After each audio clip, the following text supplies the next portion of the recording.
সচিবালয়ে স্বরাষ্ট্র মন্ত্রণালয়ের সঙ্গে বৈঠকে বসেছেন গণমাধ্যম কর্মীরা। এ বিষয়ে বিস্তারিত জানাতে যুক্ত হচ্ছেন সহকর্মী হাসিব বিল্লাহ। চলে যাচ্ছি তার কাছে।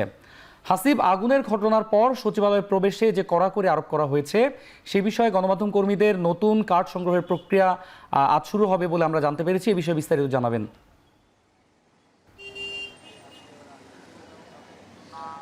অন্ময়, সাংবাদিকদের প্রবেশের বিষয়টি আজকেই সে শুরু হবে কিনা এমনটি আমরা নিশ্চিত হতে পারিনি।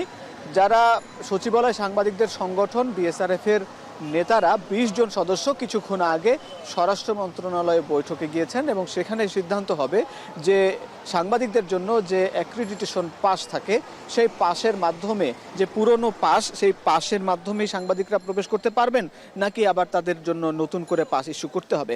আপনাকে জানিয়ে রাখি যে সাংবাদিকরা নিয়মিতই এই সচিবালয়ের সংবাদ সংগ্রহ করেন, কিন্তু তাদেরকে যে অ্যাক্রিডিটেশন কার্ড দেওয়া হয় সেই কার্ড প্রায় কয়েক হাজার কার্ড এই সাংবাদিকদের ছড়িয়ে ছিটিয়ে আছে বিভিন্ন জায়গায়। অনেকে যারা সাংবাদিক নয় এবং বিভিন্ন ভুইফোট, তাদেরও অনেকেই সে পাস ব্যবহার করে প্রবেশ করেন। এই জন্য আসলে তাদের নিয়ন্ত্রণ এবং এই যে তদন্ত কাজ পরিচালনার যে নিরাপত্তার স্বার্থে মূলত সাংবাদিকদের জন্য এই কড়াকড়ি আরোপ করা হয়েছে।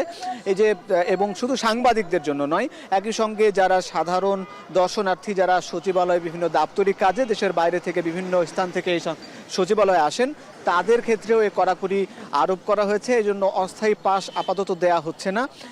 অস্থায়ী পাস নেয়ার জন্য স্বরাষ্ট্র মন্ত্রণালয় ডিএমপির ক্রাইম ইউনিট থেকে অস্থায়ী পাস সংগ্রহের জন্য বলা হয়েছে। যদিও সে কার্যক্রমটি আজকে এখনও শুরু হয়নি আমরা যতটুকু জানতে পেরেছি।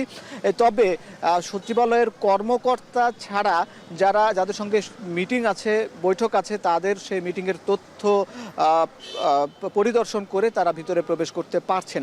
আপনাকে জানিয়ে রাখি যে শুধুমাত্র সচিব এবং উপদেষ্টা ছাড়া কোনো গাড়ি সচিবালয়ের ভিতরে প্রবেশ করতে পারছে না।